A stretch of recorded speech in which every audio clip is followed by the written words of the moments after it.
Bonjour et bienvenue dans la 6e vidéo de formation concernant la plateforme UN Info Common Premises.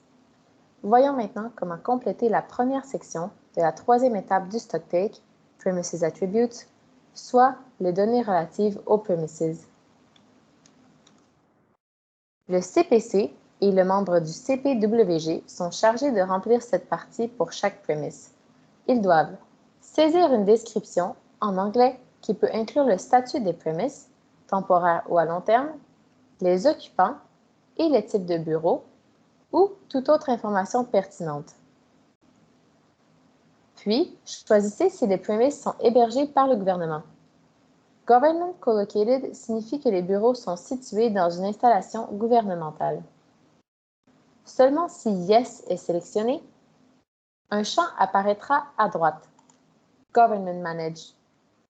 Ici, on veut comprendre si le gouvernement gère ou non l'entretien du bâtiment. Si oui, il est donc géré par le gouvernement et Yes doit être sélectionné. Premise Space. Entrez la superficie du premise en mètres carrés. Il s'agit de la surface brute de la partie du bâtiment occupée par les entités des Nations unies, soit la surface indiquée dans les documents contractuels tels que les baux. Premise Capacity. Entrez la capacité des locaux qui correspond au nombre de postes de travail dans la partie du bâtiment occupée par les entités des Nations unies. Premise Ownership. Sélectionnez la situation concernant la propriété des locaux, par exemple, propriété ou location.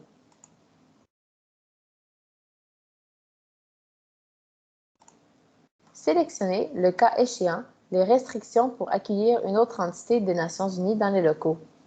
Si Other est sélectionné, un champ de texte, Restriction Details, permettant de fournir des informations supplémentaires apparaîtra. La dernière information au niveau des locaux concerne les investissements prévus.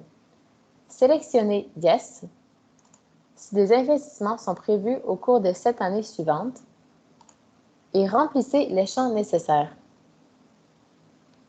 Veuillez noter que la somme de tous les détails des investissements doit être égale au nombre indiqué dans le champ Total Investment. Si le détail de l'investissement n'est pas disponible, prière de saisir minimalement le champ Total Investment. Le type de local sera automatiquement calculé en fonction des renseignements sur l'occupant. Merci pour votre écoute. Dans la prochaine vidéo, nous élaborerons sur la 2e section, soit les données relatives aux occupants.